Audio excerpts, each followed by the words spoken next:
Mountain Dew League, Xfinity, and ESEA.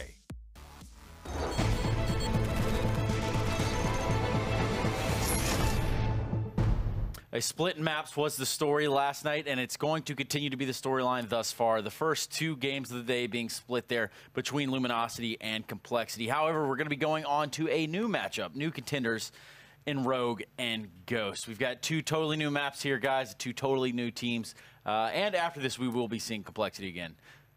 But in the meantime, let's talk about our middle matches, guys. Let's talk a little bit of Rogue and Ghost. Yeah, obviously, Ghost had a bit of a rough debut to this season of Pro League, kind of starting off where they left it previous season with 2 heavy losses to Renegades. Obviously, we expected to see a little bit more out of them. And again, if you have a certain playstyle, let's say you're very pick-based, you're not going to have too much to show for it if none of your players really show up. And on Ghost, there wasn't really anyone except outside for Wardell did that. Well, outside of Wardell, I think, Pimp, if you could indulge with me here, just a little bit about what you're thinking insight-wise to this matchup. I mean, we have 2 maps. Is it also going to be split? I mean, I don't think so, after seeing what I saw yesterday. I mean, it's a little bit... after seeing what you're seeing right now, perhaps. After seeing what I'm seeing right now as well, right? It's not good. It's not pretty. Anyway, I think Ghost are a little bit too far away from that level in order to pick up the wins. Last season, we saw them pick up 4 wins in total, and from what I saw yesterday, there's nothing that points towards them winning anything basically. And I did see Rogue play yesterday, and I think there was positive in compared to how I think they would be. They got in Sick, who is a great player, came from Misfits, came from a Pro League team that actually made playoff as well at the International World Finals. So they got some experience in there. They got Hiko, they got Kadian, who is a decent player as well. Oh, let me guess, he's Danish. How do you might know? be right. Oh my goodness! How did we know? Okay. How did we know? It's You're crazy. ruining my point. All right. I'm Point sorry, being, man. Please. Rogue is a decent team, and Ghost is not. So. That's right. An excellent point. You can follow him at his Twitter. Go ahead and tell him, man. Tell him what it is. It's pimp _CSGO. Yeah. Thank you very much for that. But only because you didn't interject with the Danish part. Now it's like mind games. He has us interjecting now where the Danish players are. No. He's a thinker. That's a 200 IQ player right there, Pim. That's why I'm good at Counter-Strike. Huh. And life. And life. And everything else. And with that, we can go on now back to Vendetta. Sorry for a minute ago. I had to rudely interrupt you. No, it's perfectly fine. Actually, I'm not even sorry. I'm sorry. No, sorry that I'm not sorry. Sorry, not sorry. Well, yes. No, in any case, I mean, yeah, I think Ghost didn't really get to show too much of themselves in their first matchup. I think it's going to be a little bit easier to get into the thick of things. Would rate Renegades quite a bit higher than the current Rogue team, so I think that's going to be more of a chance to get back into it, even if they get off to a rough start, even if they lose Pistol and that kind of stuff and get into a bit of a deep spot in terms of economy and so on. They will also get a chance to kind of repeat themselves on Inferno as well, where we did see, especially Wardell, or we only saw Wardell, really. Wardell really doing his part over there. Exactly. And, it's going to be fun watching him. He was, again, he's one of those players who is touted to be a pretty big talent in the North American region. And, whether or not he stays with Ghost for the entire season, or maybe he gets picked up by a better team, that kind of stuff. If he keeps up performances like this, you would kind of imagine that he would be on somebody's short list. I mean, he's a player that's had promise coming up through. I mean, there was a lot of spotlight on him throughout the, I guess, we'll say his rookie season would be all of last year almost. Yeah. Looking at it in those lights, I mean, he has grown as a player. And underneath this Ghost Gaming lineup, is he the shining star? I mean, is that obvious? If they do have any star, I'd point towards Wardell for sure. He is the one to look out for.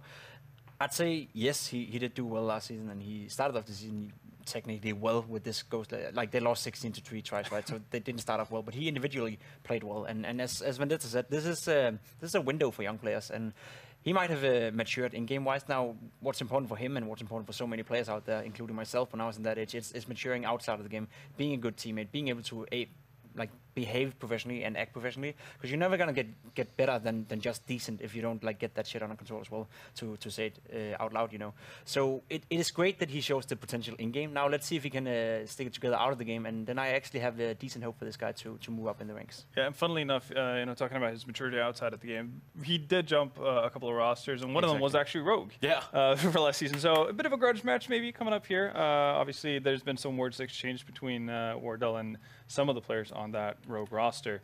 So if Wardell's, might be extra fired up to deliver the goods today, but the same could be said for Rogue, right? Yeah, I mean, this entire roster thing, the transaction that you're talking about, happened I believe it was last season. Right before last season. Yeah, it was right before the season kicked off, I believe. And Wardell had actually went to join Rogue for about a week, give or take. Even that?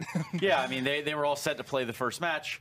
And then that just didn't happen. Yeah. And you can see where that might create a little rift right there. It might create a little bit of tension going into this one. But again, that was last season, and for both of these teams, trying to really stay alive here in the Pro League. Yeah, I think that's also like a really important point. Again, it is early season. Everybody wants to get off to a good start, but I think it's more important for teams who are supposedly meant to fight for avoiding elimination or relegation for that matter. And that's the case for both of these teams. So whoever can potentially sneak out a 2-0 here, that would be a massive victory for them. Just kind of solidifying a little bit of a gap and actually giving themselves a bit of a cushion that they can fall potentially to some of the other equally skilled teams later on in the season and still have that to kind of have as a fallback. Well, we are going to be seeing these two teams over 2 maps tonight, and our first one is going to be Inferno. Surprisingly enough. Surprisingly enough. We're going to be seeing Inferno 3 times tonight. We've already seen it once. This will be the second time, and then there will be one more. So Complexity actually getting the doubleheader on Inferno. I almost said Conferno. That's not even a real word. I was making it up as I go. So, yeah, looking at Inferno with these two teams, could we say that Wardell with AWP will have that impact that he had yesterday, but perhaps they could have a little more firepower behind it? They could get something going behind it this time.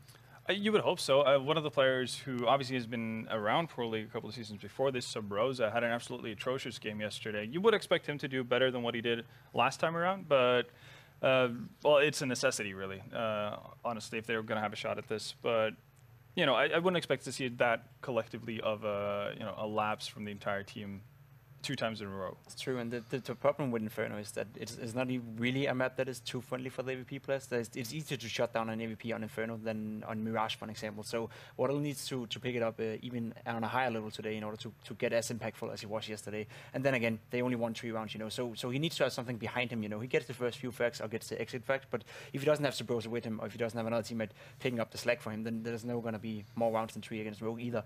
It is very important to stress out that this is a team or a game, as you said, that they're fighting for not getting into the relegation game. This for Rogue is probably like one of their biggest games they have this season. They take the matches against SK, against Cloud9, against Liquid as learning experience, whereas when they face Ghost, they need to get a 2-0 in order to stay in this league and get ready for next season when they maybe can challenge teams like Liquid and Cloud9 for that matter. Right, asserting that sort of dominance in both the standings in and out of the server, right? Exactly. Well, maybe not out of the server. That might have been a pastime. We don't really do that around here much anymore. Things have changed significantly since the Once Upon a Time BYOC days. But nonetheless, going on to Inferno with these two teams, and dare I say it, the players that we can look out for. We've talked about Wardell and Cadian. There you go. Okay, Cadian. All right, we'll give it to you, Pimp. It's safe to say, right? There's going to be your 2 players to watch out for. For sure, especially Cadian on this Rogue team, as he is the in-game leader for this Rogue. I don't know how many guys actually know that, but he came in from Danish Counter-Strike, where he was never the in-game leader.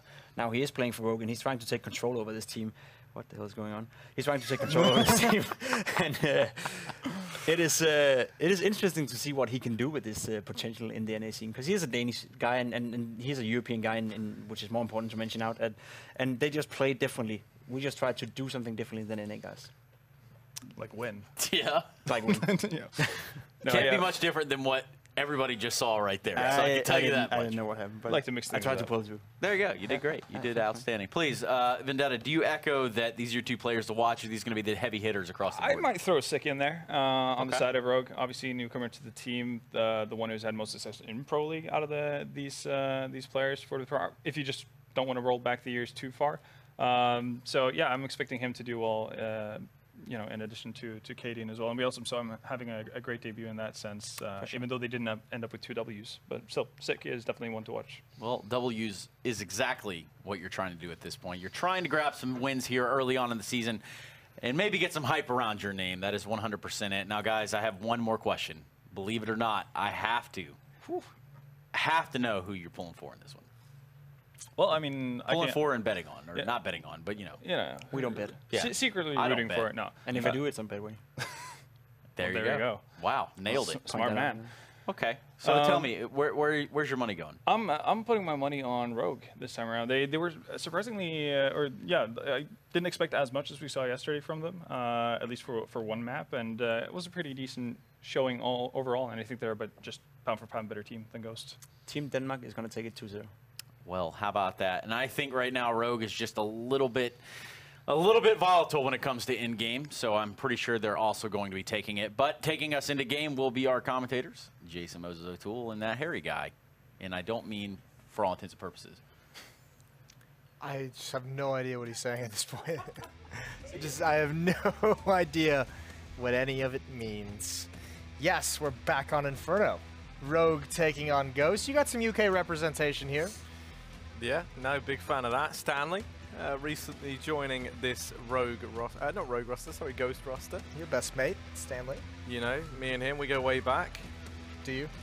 I've never met the man. Okay. But, I don't know, maybe similar ages. I don't know how old he is. I'm sure I can find out. Well, we'll see how it's going to go. Ghost is going to start on the CT side. I think actually the desk was right on the money talking about Katie, and I think just in terms of his experience and his knowledge and the level of competition he's grown up competing in is going to be far superior to that of Ghost. Speaking of ghosts, that's what we are, apparently. Ghosts of casters. We're relatively translucent, aren't we? Yeah, I like it. You know, it's a good look on us. But here we go. Out through mid. Going to be almost everyone stacked up here for Rogue. Vice. He's up in apartments. He's not playing around, though. There is a man who he's swapped places with. Oh, they're back-to-back. Connor. There's not normally a solid object there, Connor. You know something's wrong. Can't quite get through the smoke, and that could have been very big. Man advantage taken by Rogue. They don't know that Connor's here, though. And if he moves quickly, that element of surprise is going to be massive. Hiko shuts him down. Now it's Sabrosa and Wardell left. 2 versus 5. Wardell's going to be able to get 1 and 2. Now, he was the star player yesterday, but to step up now would be absolutely insane. Vice shuts him down, and that will be Rogue in with the pistol round. Yeah, very awkward round for Vice. No, excuse me, not Vice. Why did I say that? Who is in the smoke? Why did I lose track of his name? Connor. It was Connor, against Vice. Vice is on the T side. Yeah, very awkward round for Connor trying to find a way to have an impact getting lost in that smoke. I think he thought he was running into the wall when he was trying to come back through the smoke, and so obviously not assuming it's a player. Unfortunate turn of events. But a nice pistol round from Rogue. Now, we saw them yesterday on the T side on Mirage have just a blistering pace to the game. There were some very quick rounds, essentially just rushing for most of it, so Inferno's naturally going to slow you down as compared to Mirage. Be interesting to see how they handle it. Cadian leading the way with his MAC-10. There's Connor and Stanley in lane. Connor falling back to watch for this exact play. He's only got a CZ, though. And he doesn't have the timing. Right when he looks away, they pop out. 2 quick kills with those MAC-10s. Wardell's out in the open trying to do something, but he can't. So Rosa and Seb left to play patty cake all by themselves. Yeah. I mean, sure, why not? Here is Seb's over in library. He's trying to hold on to this CZ Nama. He's just sort of moping around. They're going to rotate off. They've left pretty early. Keep a man nearby to shut down any attempts at a ninja defuse. Shouldn't be seeing that. Instead, it's Sabrosa. He's over at the sandbags, but not exactly Fort Knox, as he finds out. Cadian shuts him down. Now it is just Seb left 1v5. Really wants to try and stay alive. Rogue going to be with a second round, and Cadian makes $1,800 there. Which, yeah, that's pretty good. Going to be happy with that. Yeah, it is not bad. Got to be happy with it. 2-0. An easier round coming up for the Rogue side of things. Those MAC-10s going to have a much more fun, I think, against unarmored opponents. Only Seb who's able to keep that CZ from the previous round. So Ghost is getting battered at the moment. We'll see if they can recover once the rifles come out. Just pretty standard nades coming out towards Banana to stop any kind of push, any kind of aggression. Not taking damage from the deep mid nades. That's a nice fundamental play. Here it comes, top Banana control. Molotov's out, nades out at the corner. Flashbangs over as well. And a push up Banana. This is going to be relatively slow, though. Rogue is taking this easy. They have the bomb down far back. They're not in the mood to make any kind of fast play. They want to scout things out, see if there's going to be a stack anywhere. Connor's taken plenty of damage, and Rogue has decent control of this. And even though there's a stack towards B, which it looks like that might be where Rogue is ending up, there's no flashbangs. There's only one player with the CZ, so it doesn't seem like there's a whole lot of danger. That being said, it looks like all 5 members of Ghost are going to be there. Yeah, they're stacking everyone inside of B. Maybe if Vice is a little bit faster, he does discover this A bomb site's empty, but they've already gone ahead and put all their utility into B. Push him out to come in. Flash goes down, and now Vice, yeah, he's uncovered that A's empty. Just in the nick of time as well. Rogue going to start rotating back.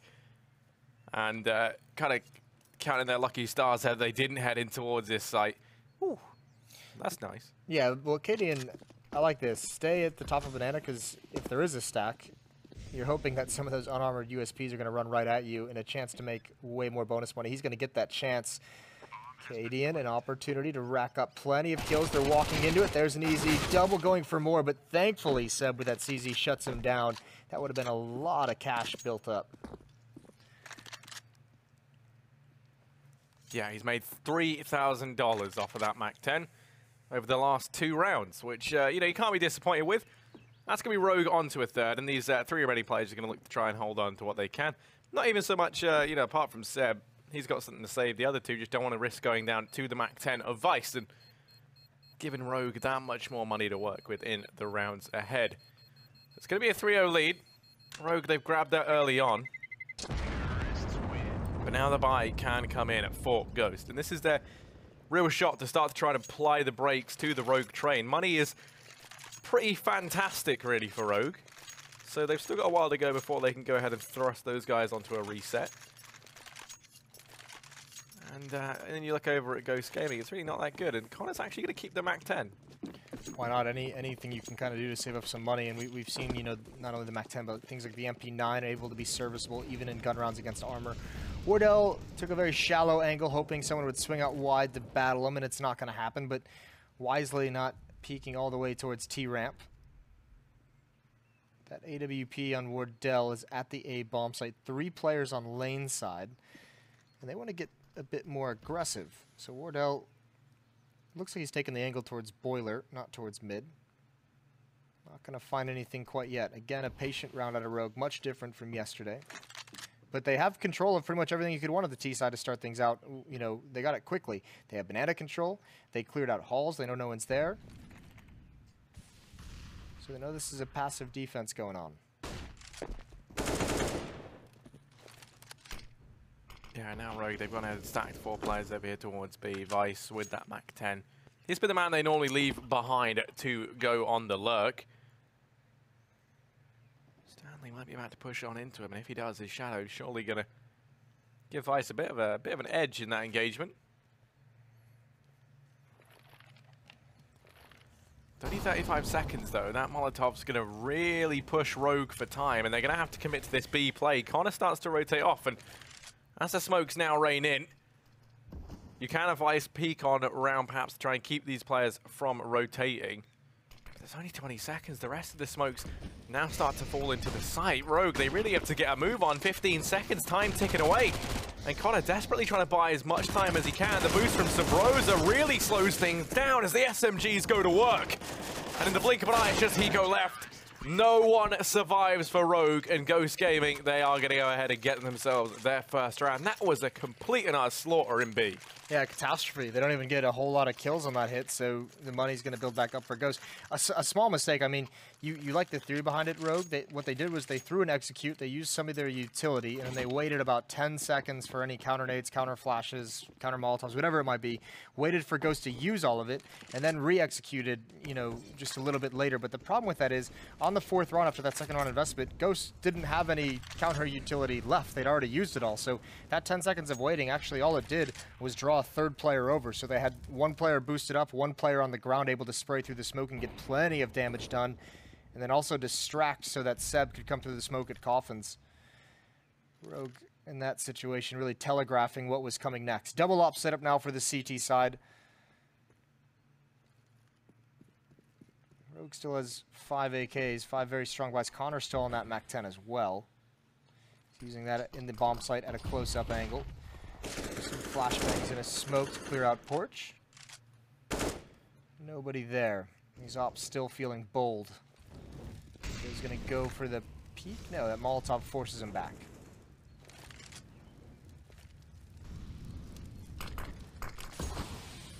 Yeah, now that second over on Wardell are going to be lying in wait here at long. And I think Wardell, probably the undisputed kind of best player in this Ghost Gaming roster. Not the man I want to be running into while he's got that AWP. So you're going to have to figure out a way to neutralize him. Flash goes out. Connor's going to peek on the back of this. And doesn't spot anyone. The flash was actually pretty good. And now they're going to keep pushing on in. Connor's been forced to back away into the site. Stanley spots the man out over in apps. The flashes blind everyone. Out comes Connor. He peeks wide. He's only got to take one. Vice is there to trade, but Wardell is still here. Found through the smoke. GMD claims a life. Bomb plant comes in at just in the nick of time. Sabrosa and Seb left. They're going to get isolated and cut out from this site. It is just Sabrosa. 1v3, AWP in hand. He's going to look to try and save. And Rogue, they are straight back with a 4th round. Yeah, I'm not sure if GMD heard the jump up or if he was just pre-firing the corner just in case, but obviously a free kill onto Wardell, who can't even get a shot off with that AWP. That's quite nice. It's actually a shame. This is where maybe the backfire comes in for Connor, keeping that MAC-10 for so long. That pop flash that he had from a teammate was great. It blinded 2 to 3 people, and I think with an M4, Connor probably swings out wider and actually checks towards mid, but because he had the MAC-10, he didn't really want to risk overexposing himself, wanted to keep it at a shallow angle, and not able to get any kills or any kind of information for his team. A good execute from Rogue that time. Still some money on the Ghost Gaming side of things. Yeah, here it is. I'm going to just peer up and pre-fire. Good trading as they enter the site as well. Connor wrapping around could have done a little bit more damage. So investment now from Ghost. Big risk, but they have a pretty solid buy, so it makes sense. AWP on Wardell again. Sabrosa with the FAMAS in full utility. A couple SMGs, but Connor's got full nades with that M4 as well. And this might be a misread of the economy. GMD going to run forward. Going to get the kill anyways, and almost able to follow it up, but the MAC-10s trading their way into the B bomb site. The old Vega squadron. That's what the tactic is going to be called from now on, by the way. The MAC-10 rush towards B is just called the Vega. Or Shark Attack. Either one. Oh, I like the Shark Attack. I mean, as nice as it would be to have Vega Squadron immortalized in the game, you know. But either or, you know, I'm not too bothered. I know you were a big fan, Jason. I was a big fan. Yeah, that was. I said yesterday that was just a fun week. You know, after the weekends, kind of everything goes back to normal. But it was a very good time. It's a good thing. I don't think I can find a whole lot more Shark GIFs on the internet to be posting. I kind of exhausted that corner of the internet, I feel. It's almost a shame, you know. You could have been the QB Fire supporter, and then you would have been the only one who saw that coming. You picked the other sort of niche team. The wild thing about that, I think, is if you talk to like most people, most analysts who were at the event, like teams like Vega and Avangard were like the 2 CIS teams that like looked probably the best of all of them. I mean, outside of Navi, but of like those 3 teams, people said Vega and Avangard looked good and looked creative and were the most impressive. And it was QB Fire who actually made the playoffs of the major, which is funny to think about. I got to play with a couple of those guys in the show match, the one I lost to Bardolph. Damn him. But they're super nice guys, and obviously they got some skills. Yeah.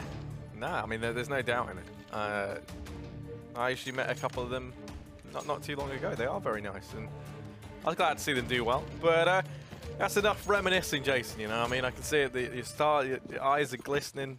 Something, I don't know. That's the eye drops. I just had LASIK. There you go. Keep okay. my eyes thought maybe you were welling up at the you know, reminiscing of Major's past. Got to keep the eyeballs hydrated during the healing process. And staring at screens is my job is probably the least useful thing when it comes to keeping your eyes hydrated. That's very true. I mean, I've never used an eye drop, but probably going to get blind by the time. Never used an eye drop. No, probably going to be blind by the time of 24. But let's wait and see anyway. And as we head into this round, you might need some more eye drops because will your eyes be ready to feast on this peek from Wardell? No, Cadians definitely won't. He's gone down. Wardell's opened up things for Ghost in a big way. He's the one man with much to say for this roster, and he's opened up a fantastic opportunity for them to actually take this round. It's a bit of a slaughter out on balcony. And now it is just GMD and Hiko left alive. GMD sneaking through the smoke. Seb's there, bombs dropped, and now it's all on Hiko. A man who has his fair share of experience, but he's going to need more than that to see him through here. He's only got 4 bullets left, has to duck away to reload. Smokes off the angle from short. Allows him to isolate this fight here at long. Try and go just with Seb. Going to go ahead and pick the bomb up, start to rotate back around. Wardell's still there. And I don't think you want to be running into the AWP of Wardell. I think he just realizes if you go banana because the AWP was there earlier, it's just a very long pathway, and great for the AWP, obviously, but also just in terms of information. Like Wardell, even if he misses, he has the information, he can fall back. So, new angle. Had the right idea to glance towards Graveyard, but Connor wasn't peeking. I don't think he's going to until a noise is made. Yeah, there he goes. Seb finds him from small pit. Second round on the board for Ghost Gaming. Small misread from Sick. When that smoke comes out, he's thinking he can find a timing to turn the corner. I think the smoke slowed him down 1, but 2 didn't account for the players inside the bomb site. Another buy for Rogue, though. Still sitting pretty nice, all things considered. Some money is built up on the defense side. It's a shame in that last round because Rogue's done a good job of minimizing the early damage, minimizing the amount of damage they take early on in the rounds, and Cadian just kind of swing out wide for a dry peek towards top banana to get picked off by an AWP, kind of ruined that streak.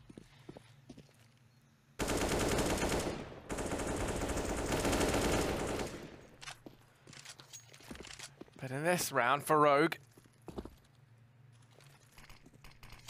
they try turning their attention early on over towards banana. It doesn't lead to anything, naturally, so now they're rerouting once more over and into top mid. They have to be careful. Wardell still here with the AWP, and he is a pretty threatening guy to play up against. He has always kind of been the star of the teams that he features in, and that is no different here in Ghost Gaming.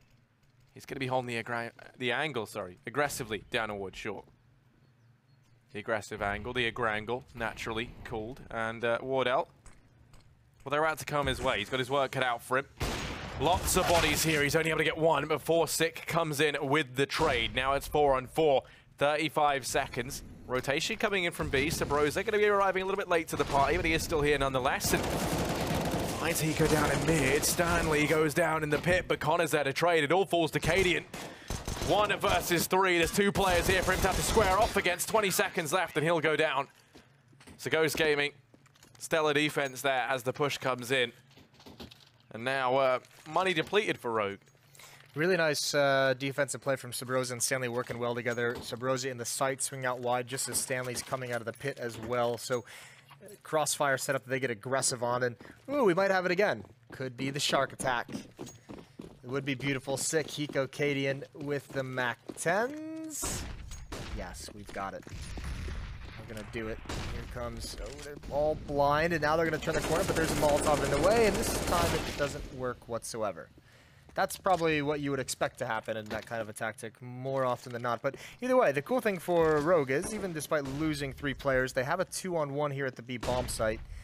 Wardell is the rotator with the AWP, and he can essentially do nothing for his teammate except throw flashes. So if they get this kill, they can get a plant, but it's not going to happen. He plays it smartly, doesn't peek until the flashbangs from his team come in.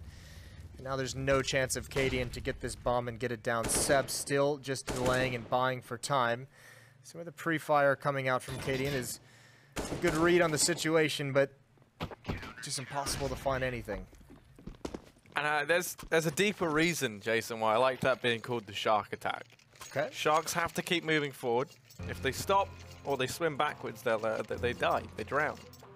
And that's true in that rush. If you slow down, if the utility stops you, you don't push through, then you die, as the guys there found out when Sabrosa just sort of annihilated all 3 of them. To be fair, if they did keep going forward, they would have died anyways. Well, yeah, so no, in in that situation. But I mean, in the broader terminology, you know, okay. Jason. Yeah, when you're rushing, I think you've gone way like too that. deep on this one. Yeah, with the shark thing.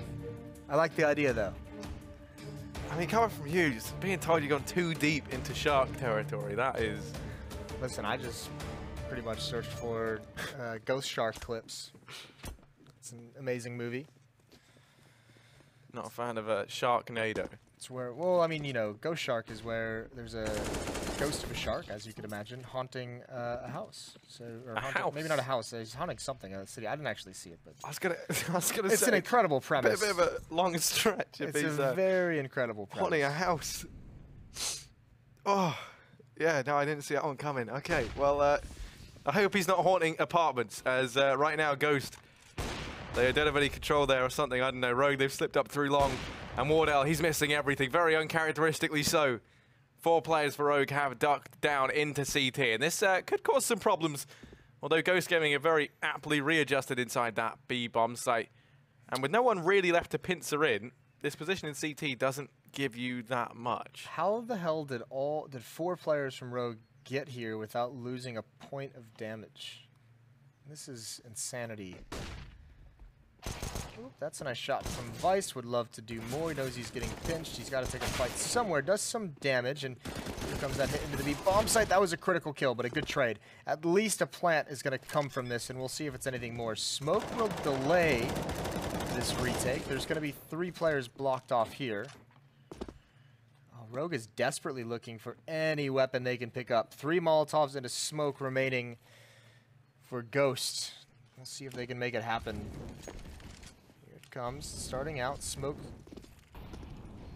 It's almost like the CTs are playing the role of the terrorist in this one, and there goes Sick. Free fire towards the boost, but Hiko coming through, gets 2 quick kills. Down to a one-on-one, Wardell not looking the right way. Cadian just has to stall for time. Wardell sticking the defuse, 2 seconds left. Cadian, he's gonna get there just in the right moment. Gets the kill.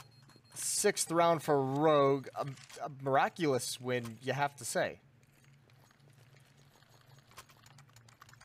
I mean, I'm honestly not sure how any of this round went down. How do you get 4 players into CT without losing any health? I mean, Wardell missed, I think it was 3 shots, which is very unlike him as well. I mean, that's a bit worrying. I hope that doesn't continue. It's a weird call by Ghost. I mean, what they once that CT spawn was lost, it was like they all just said, all right, give them CT spawn and we'll just take over Banana, because 3 players were pinching down mid. There were 2 players at top Banana as well. And it just didn't pan out the way they didn't have any info. That's a great nade from Stanley. A lot of damage onto those players in halls. About 150 damage put out by 1 HE grenade. Not too shabby. It is a 5-on-4 though. So man advantage over to Rogue. And they are all in halls here. So they have no information that Seb is pushing down to the base of Banana. And actually at this point, to kind of mitigate the loss that Ghost suffered, Sabrosa could actually fall back from B since his teammate is so far forward. Connor's going to have to push in and somehow win that fight. Sick wasn't expecting it. Cadian wants to cut off the retreat, and he does. It's a great kill for him. Only 1 player left, and Seb, that flank is a half second too late. Pico drops. A second one for Stanley. UK doing him proud, and a 3rd as well, and now the bomb has just got to book it. Katie and the last one left. Doesn't realize that both players have flanked, so he's going to miss the timing to get this plant because Sabrosa is reading the situation perfectly. Yeah, Sabrosa's going to stop just short of the top of Banana. Going to wait and see if this bomb plant does come in, which it will any second now from Cadian. Now, unsurprisingly, Pimp said Cadian was the man to watch.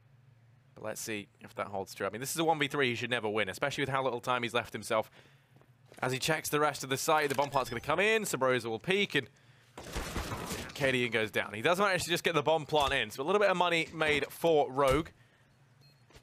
I think Sabrosa trying to tell us that it was the fountain that meant that you couldn't kill him before the bomb goes down. Defuse is going to come on in, and Ghost Gaming will make their way on to a 5th round.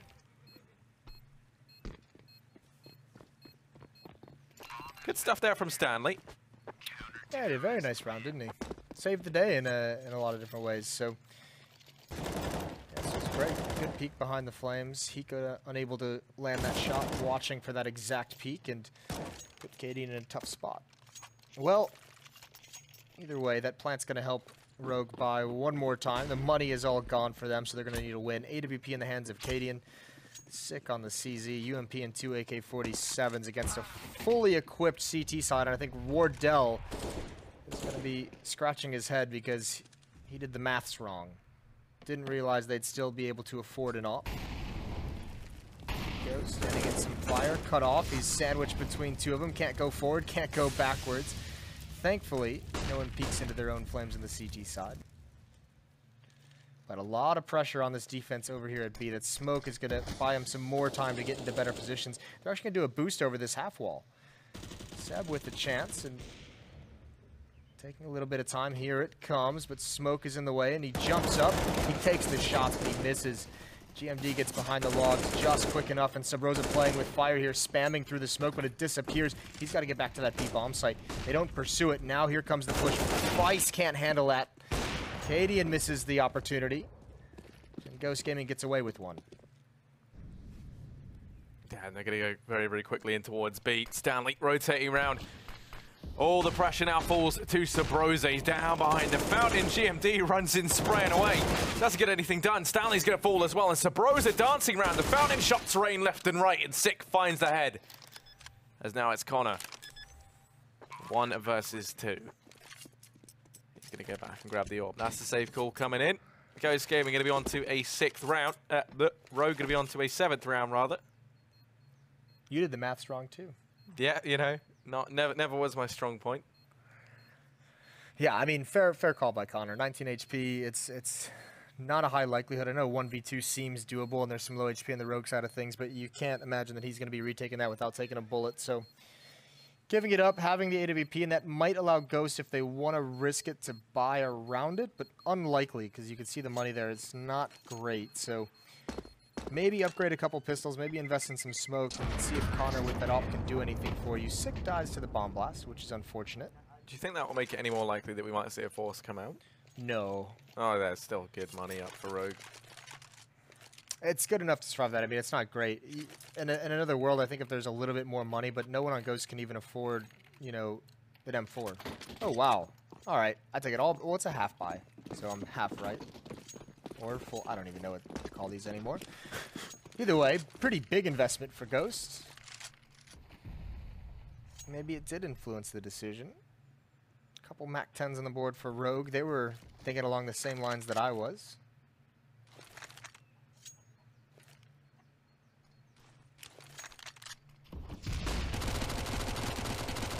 Yeah, I mean, they, as you kind of say, they have these 2 Mac 10s, and while you have 3 unarmored players, they are not expecting the buy to come in from Ghost Gaming here, which could lean to their advantage if they perhaps get a bit overzealous. They're going to go ahead and spot the players out in B. The push looking like it could come through. That smoke does buy them precious time. Oh, Hiko going to get tagged low.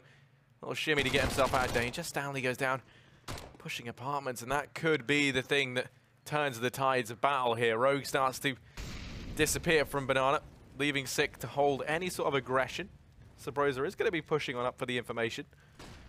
Connor's already started rotating back. There's 2 players over at A, and any minute now, Seb is going to follow suit. Well, this couldn't be better for Ghost. They've got an early read thanks to Subroza's peak, so Seb is already back. Subroza will be there quickly, and the op and pit, that's exactly what we want him to go at. We'll see if Wardell can do anything. Tough to make the op work there, especially all your teammates have fallen. He can't land the shot. And there goes Subroza as well, getting spammed down through the smoke. Hasn't fallen quite yet, but just now with the Mac 10. An 8th round for Rogue, and that buy is going to come back to haunt Ghost. With no money remaining with which to fight for this round. So Rogue has an easy path up towards 9, and they might be able to end this with 10 on the T side.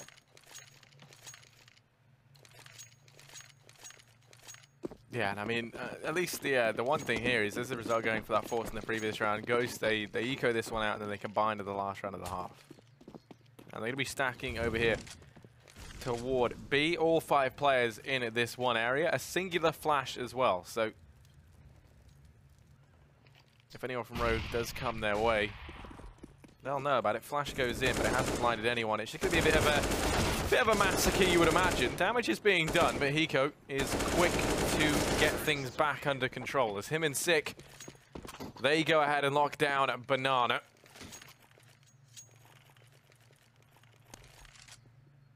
Here he is, the father of this team. The father? Yeah, he's kind of the daddy figure. Okay. I like it. Certainly one of the pillars of North American Counter-Strike over the year. In his twilight. Op still in Wardell's hands. He's got that on wrap side. No armor. Vice might just give him a chance, though, if he just walks up. Ooh, a missed opportunity. That's a very narrow angle. Tough shot to hit. So he's forced back. Rogue have control of top mid at the minute-and-a-half mark. That's quite nice. Flashbang out. Wardell completely blind. Forced off the angle. It's good control from Rogue, applying some pressure. Seb even kind of cheating over towards CT spawn, just in case he was going to have to rotate.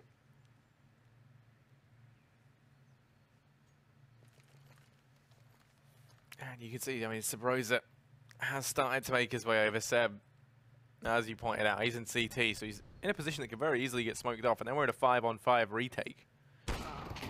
Seb falls, and never mind, that's not even going to be the case. Smoke rains in. And no worries about falling back when you just get picked off. He's one step ahead of you. Bomb's going to go down, and yeah, you said it. Not a likely retake scenario. It would actually be very impressive and almost a miracle. Especially now that Vice is just bossing fools over an alt mid. Quickly down to just Wardell in a 1v5. So it will be that 10th for Rogue. They've had a very nice T-side half. They had a very good one yesterday on Mirage as well. And they're doing just a good job overall of... well, yesterday was against Splice. So, I mean, they're doing a good job against beating up on the lower tier of North American Counter-Strike early on in the season. So nothing to slouch at. That's always a good first step for a new team. Remember, there's been a couple roster changes in here. I wasn't even certain that Cadian would be sticking around after the MDL season. But he's decided to, and he's got them off to a hot start in this ESL Pro League. yeah, he definitely has. I mean, I think this is a team that has a decent bit of potential behind it. You have a couple of players that I think could emerge to be stars within their own right. And as for Ghost, it's been a bit of a struggle. We haven't really seen too much. This was that round where Wardell does all he can, but doesn't manage to do enough. And Spro's had a few clean clips. But for the most part, it's been the Rogue show. Not to be confused with the Road show, maybe the Antiques Road show. Maybe that was the joke I could have segued into, but no time for that. Would you really want to go into that joke? No, I wouldn't. No, I would not. I'd just rather save my integrity, what little I have left. Rogue, they've been looking good. Vice is currently top of the board, 14 and 7. He's had a couple of very impactful rounds. We kind of saw at the end there, his late lurk over towards apps paid off. And was fairly important in securing them that last round. I mean, it was a 4v5 anyway, but still, it's something that has won them a few of these rounds. Yeah, and I mean, there was another round where he got a kill and just kept the option to fall back from B open. He just provided that second option if they needed it. It came in handy. Then you kind of look over at Ghost and Wardell, the man that we've all been bigging up all night long. He's not having the performance of a lifetime here. 50 ADR, 8 and 10 on the scoreboard right now. He is struggling. And he's just kind of had the side where the AWP is definitely more dominant. Switching into the T side, I think we could see those struggles increase. Yeah, very possible. I hope this team actually, this Rogue team turns into something good. I want to see, I always feel like, you know, throughout the couple of years, Sick has kind of gotten an unfair shake of how he's ended up. He's got to play, you know, with some okay squads. He's got to play with Sean Gares and everything and learn from that. But he's one of those guys with a lot of potential, but just hasn't ever been put in a situation for it to be realized. That's a nice flash over. We saw this in the previous pistol round as well. And Cadian taking his time to hit these shots. Hiko's joined him in there. Sabrosa very low, but still peaking. Go down. Actually, he's being very bold, and Hiko's just going to back off. Content with the 4-on-3 that him and Cadian have provided his team. And that one of the two smokes they had has to go down over here in mid, and that's actually smoked them off. So Rogue, they'll take that all day long. I mean, it was a necessary sacrifice. Yeah, you always hate to use those smokes in like a defensive fashion when you're the T side, especially in a pistol round where you just don't have a whole lot. And I mean, now for Ghost, they're a man down. They've only got one player with armor. That's Wardell. They're going to be heading over here towards apartments. Rotations come in for Hiko. He currently resides down in CT spawn. Ghost Gaming, tiptoeing around up in the apartments. Still struggling to come up with ideas. Going to flash themselves out towards top mid and fall back. Looking like they're going to go ahead and play for B, where there is one man. It's Sick. And you know, he was sort of the star within Misfits. Now he's kind of looking to try and carry that forward here. 1 versus 3 will be required. Hiko's going to be rotating around to try and help out, but there is a smoke down blocking him off. He gets their attention. Now's the chance for Sick to maybe do some damage as they make their way in. Sub Rosa actually wins that out. He's tagged down at only 19 HP. And he's opened things up in this round for Ghost Gaming. GMD now going to be arriving along with Vice. Hiko's been holding down the angle over here in Ruins. GMD going to answer with one on toward L. Now it's Connor and Sabrosa inside of the site. They have a crossfire set up. GMD rallies a couple of shots out. Connor just baiting back and forth while Vice holds up from CT. And now Sabrosa comes peeking wide. Connor's 1 versus 2. And Vice finds it. Defuse going to come on in, and Rogue, they will win out the pistol round. I was worried there for a second because it looked like Sabrosa was just impossible to hit with like 20 HP. Hiko couldn't do it in alt mid. And then it was Sick who couldn't hit him as he crossed over towards Dark. Either way, good pistol round. Starting off with some aggression, getting 2 opening picks, and then Hiko smartly kind of falling back and just playing with the advantages that they already had. 11-5 with the plant. It looks like Ghosts, they are going to buy up in this round. I thought they would save and play for the AKs in the next one, but you know, about a 1,300 investment for most players, around 2,000 for Sub Rosa and Connor. More aggression in the window, and he's going to shut that down. Nicely done from GMD. And all of a sudden, all this money that was spent from Ghost starts to feel like a massive waste right off the bat. Yeah, I mean, you've lost so much. You're really going to be clutching at straws to find much in this round. There's still 1 minute and 20 left for them to play with, but you can't imagine Rogue are going to go ahead and give them so much as a foot in the door. GMD might be tagged low, but there's still 2 players here, and he can just sit passively in the pit. The Molotov could be used to burn him out, at which point you've got yourself a 3-on-2 in towards this site. Ice is going to hear them crossing into CT, and they do manage to sneak on by. Hiko is here to try and put a stop to this, but they're going to wrap back around. They've done heavy damage. 2 players inside of this site attacked awfully low. Now Cadian's gone down as well in this round. Okay, now things get pretty interesting. The crossfire set up. They are going to shut down Vice, but GMD, he's bought so much time. He finally goes down. And the players from B, they have arrived. The bomb's still stuck down in the pit. That incendiary's enough to finish it. So now they have to go for the bomb. Sabrosa's here alone. 1 versus 2. Back against the wall. He finds the first, but Sick is able to trade. It comes down to the wire. But Rogue, they get a 12th round. Jesus, to that get dicey. This was a 3-on-5 after this play from GMD, and they almost blew it. Thank God Ghost Gaming can't buy again. They might actually want to, but they choose against it. They want to get the rifles in their hands for one last rally. One last hopeful rally. Sick with the M4, a couple rifles, 3 rifles on the board. Plenty of utility as well. And the aggression from Cadian down mid. He's parked himself at the bench. Now he's going to swing out. It's been spotted by Stanley. I think that's team damage that came out that actually distracted him. And actually, there's no way Cadian gets back from that. Wild spray, but the trade with the HE. These rifles are going to pin down the last 2 players, and that's a touchdown. Double kill with the HE grenade. I've seen that a lot. That nade in that position tonight has been very effective. Yeah, I feel like, you know, you either get really, you know, like one way or the other. The nade stacks are just never working, or you just see a whole bunch of them. And it has been a bit of a slaughter. Seb, I mean, it's an interesting tactic to dodge the bullets. It doesn't work out for him, but that's Rogue 13-5 up. They go ahead and lock that one in. Maybe we got to see them go for the bonus round. I was going to say, hopefully we get this replay of the nade. In it goes, 2 players there, and Sick makes it look easy. Now the buy comes in for Ghost Gaming. They have the AWP up on Ward L. A little bit utility, decent bit actually up on Connor and Seb. No, but this is just look like a pretty disorganized T side, even early going, just in the first 3 rounds. You can see how passive Ghost is playing this as well. Because remember, Pistol, there was peeks in window through balcony to get a couple kills. The follow-up round where it was a purchase, more peeks in the window, and then the round after that is when Cadian rushes down mid. So a lot of aggression from the CT side is perhaps helping by Rogue at like about 10 extra seconds, just because Ghost is being very cautious of it. Every second counts. Sick, the last remaining player at this B bomb site, a 4-man stack over towards A.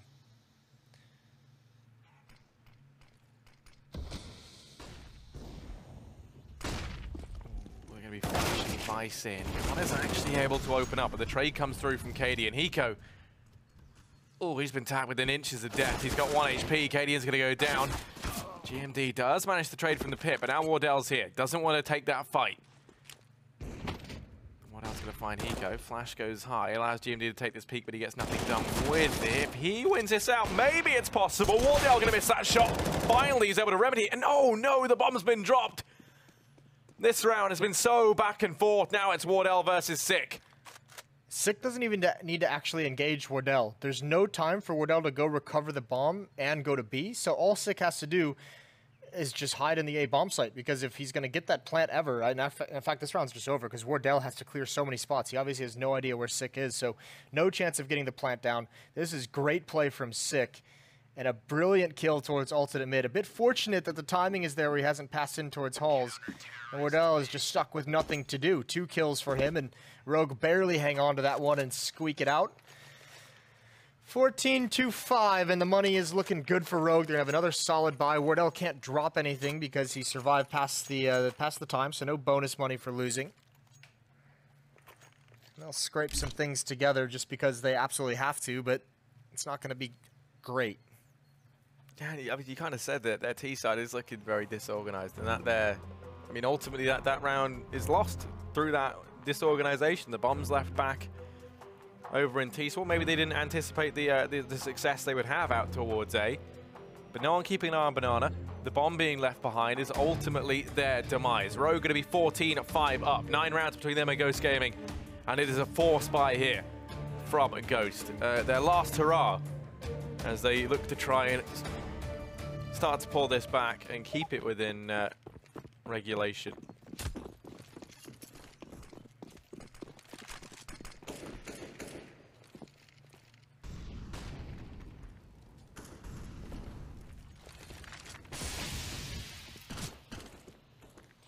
Triple stack at B early on for Rogue. This time Ghost has been a bit more aggressive in taking control of A Halls. No contact yet from either team, and there's some mid-aggression. Rogue did kind of a very similar thing over towards A, and a reverse boost over this half wall almost catches Hiko, but he gets away with minimal damage. They still have 2 smokes at that B bomb site, so plenty of time to delay if needed. Ghost has currently left the bomb back towards T spawn. We'll see if they kind of catch onto that before they hit his site. It looks like Seb is going to go pick that up right now as I say it. So the question becomes now, with Ghost gaining banana control and A Halls control, which one do they want to attack? And it looks like B. Cadian has just rotated over as well. He's swapped places with Hiko. And there's an opening kill. Immediate results. Sick behind the fountain. He's got to do some as well. He's a little bit blind, and Cadian can't win the follow-up fight. This is awkward for Sick. And the site is lost. And there's no chance of retaking. Everyone from Rogue so far away. And while they did manage to get together a strong buy, the money is just not there to risk it. They were very good with their economy yesterday, so that continues here.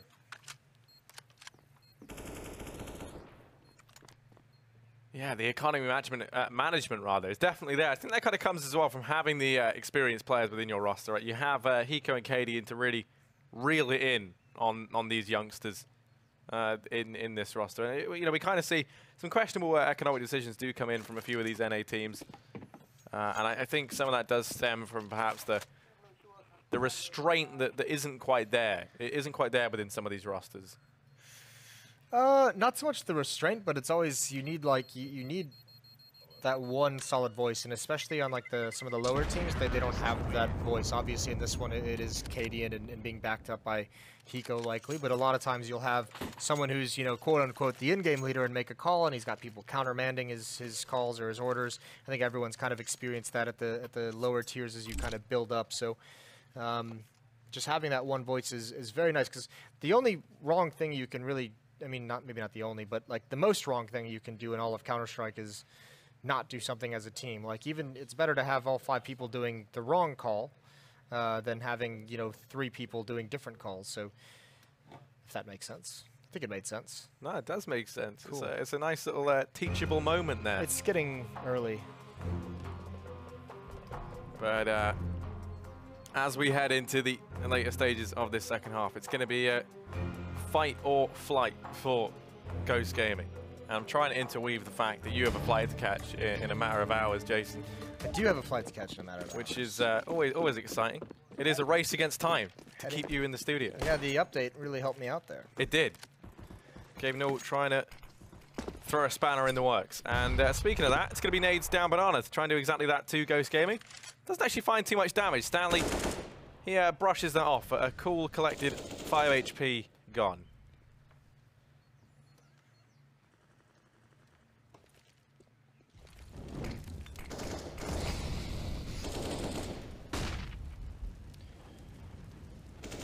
Small little skirmish based around this smoke, and Sick very confident in his position, the only one there. He'll need some backup eventually, as he's got virtually no more utility, but at the moment Rogue is confident that this next play from Ghost is going to be take control of top mid, and they're right. Here come the flashbangs. We'll see how effective it is. Cadian waiting with the UMP. There's the spray distracting them, and it's the stack that gets it all. Vice with 3 kills. GMD finally chiming in, and just like that, risk taken by Rogue early on to stack over towards top mid, and they destroy everyone. It's just Stanley left, and 1v5. I don't fancy his odds, but you know, he's from a small island in comparison to a lot of the world, so he's used to being a bit of a disadvantage in terms of numbers. Where he makes up for that is with skill and talent, but not with time. 22 seconds, don't fancy his odds. Are you saying the UK is a small island? Just size-wise, yeah. Wouldn't it be a big island compared to most islands? Yeah, actually, I mean, compared to other islands, but I mean, compared to other countries. Okay, there we go. But I mean, then again, there's some we've pretty got big islands around, you know, like Madagascar. Okay. An island, that's an island. Listen, you're digging your own grave here. I'm American. I'm not expected to know geography. Yeah, I know. Well, that's true. Trace I always see shaking those his things head. where they ask Americans to, you know, point to places on a map. They're really popular, easy content to make. I could nail one of those tests. I see. Some of the places they ask, I didn't even know were real places. I'll be honest.